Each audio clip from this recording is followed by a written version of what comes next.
Bienvenidos mis estimados alumnos a esta nueva aula virtual en la que les voy a explicar las actividades correspondientes a su libro de Ciencias Naturales en esta semana del 31 de enero al 4 de febrero. Y vamos a hacer un pequeño repaso de lo que vimos la semana pasada, en la cual vimos la reproducción sexual y reproducción asexual en las plantas. Aquí tenemos algunas partes de las plantas. Recuerden, es súper importante estos elementos, que es el pistilo, donde se encuentran las células femeninas, las células sexuales femeninas de las plantas, y esta parte también que tiene que ver con el estambre, donde están las células sexuales masculinas. ¿Cómo se da la reproducción sexual? ¿Ok? Pues bueno, aquí tenemos una parte de la flor, aquí tenemos los óvulos, las células sexuales femeninas. Cuando una abeja, un insecto, un pájaro se posa en una flor y pone sus pies, sus patas en lo que es el estambre, recoge las células sexuales masculinas, es decir, el polen que se encuentra en la antera. ¿Ok? Recuerden que el estambre está constituido por la antera, que es la punta, el estambre, y también está constituido por el filamento, que son estos tubitos que sostienen la antera. Bueno, en la antera está el polen. Los insectos, los pájaros recogen ese polen cuando se paran a comer en las flores, y cuando van a otra flor, así como lo tenemos acá, se da la polinización. Cuando se para, por ejemplo, esta abeja aquí que contiene en sus patas polen, el polen queda pegado en esta parte del pistilo, queda pegado en el estigma. Entonces el polen baja a través del tubo polínico, ¿ok? O sea, sobre el estilo aquí. Entonces tenemos el grano de polen que baja por el estilo y llega hasta donde están los óvulos, ¿ok? Y ahí se da la fecundación.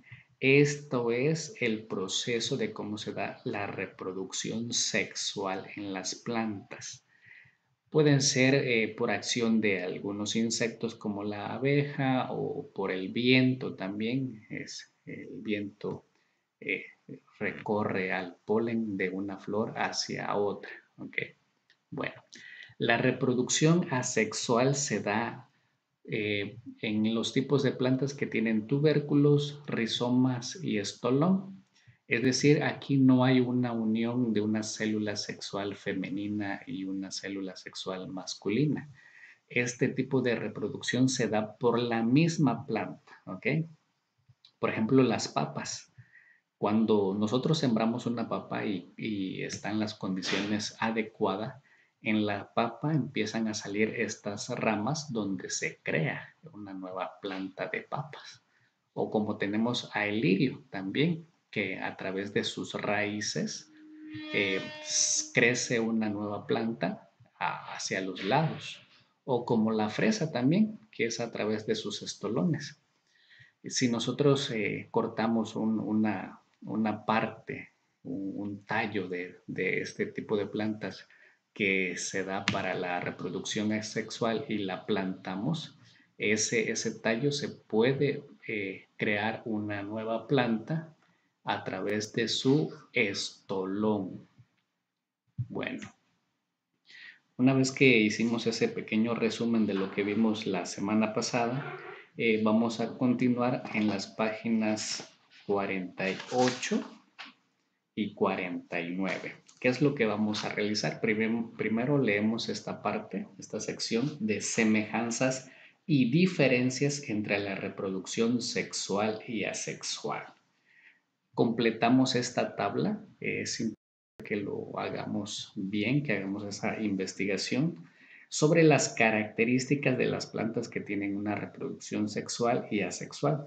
Por ejemplo, las características de las rosas. Aquí vamos a poner las rosas. características que tienen flores, ¿ok? Su reproducción es sexual, porque tiene que unirse, tiene que haber un contacto entre una célula sexual femenina y una célula sexual masculina, tiene que haber polinización. Y por ejemplo, podemos poner aquí las suculentas, en ejemplos, las suculentas. Sus características es que tienen estolones y bulbos y su reproducción sería asexual. ¿Okay? Ustedes ya les di dos ejemplos, uno de reproducción sexual y uno de reproducción asexual. Tendrían que investigar una más de cada uno. Vamos a leer la información de esta parte, de esta sección de la reproducción de las plantas y el ambiente. Vamos a tomar en cuenta los conceptos de polinización. Dice, es necesario que el polen sea transportado de una antera al estigma. Cuando el polen queda adherido al estigma se produce la fecundación.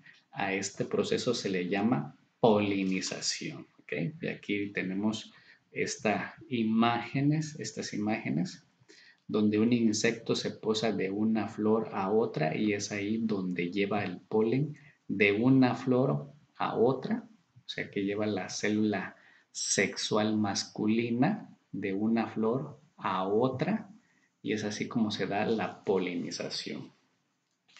Bueno, también leemos esta parte que tenemos aquí. Dice que existen muchas especies de insectos y otros animales que viajan de una flor a otra para alimentarse del néctar, un líquido dulce que se encuentra en el interior de la flor. Cuando los insectos y otros animales se alimentan, el polen se adhiere a sus patas, picos o trompas, según sea el caso, y en su búsqueda de más alimento en otras flores, depositan involuntariamente el polen recogido de una flor en el estigma de otra. Es probable que al realizar la actividad de esta página hayas tomado con tus dedos el talco y caminaras hasta el confeti para blanquearlo. ¿En qué se parece la actividad que realizaste con el trabajo de las abejas? Bueno, continuamos en las páginas 50 y 51. Por acá es importante los conceptos. Ya sabemos que la polinización es el proceso donde el polen deja el estambre y se transporta hacia el pistilo. La dispersión es un modo natural en que se esparcen las células para poder reproducirse y la germinación es el proceso donde el embrión se desarrolla y produce una nueva planta. Realizamos las secciones que tenemos acá, la reproducción en plantas, completamos la tabla que tenemos aquí, revisamos estas actividades y revisamos la información que contiene página 50 para terminar el tema de la reproducción en las plantas. En la página 51 iniciamos con la reproducción sexual en animales. Es importante conocer tres aspectos de la reproducción sexual en animales. Existen tres tipos. Están los animales que son ovíparos, quiere decir que el nuevo ser se desarrolla dentro del útero de la madre. Están los animales que son ovíparos, es decir, que se desarrollan dentro de un huevo, pero ese huevo es depositado inmediatamente después de que es fecundado y ahí tienen que pasar varios días dependiendo del tipo de animal para que nazca un nuevo ser y hay otros que se llaman ovovivíparos. Quiere decir que la madre tiene los huevos dentro de su cuerpo y solo son expulsados hasta el momento en el que va a nacer el nuevo ser. Pareciera que este es lo mismo que este, pero tienen una diferencia. La diferencia es que en los ovíparos los huevos son expulsados inmediatamente después de ser fecundados y los nuevos seres crecen ahí en el huevo fuera del cuerpo de la madre y los ovovivíparos son fecundados, los huevos permanecen dentro del cuerpo de la madre y hasta que van a nacer son expulsados los huevos e inmediatamente después nacen los nuevos seres. Esas son las diferencias. Por acá nos dice que, vamos a leer, después de ocurrida la fecundación, las hembras de reptiles y aves cubren al cigoto o embrión y a las sustancias que lo nutrirán con una sustancia resistente para expulsar de su cuerpo.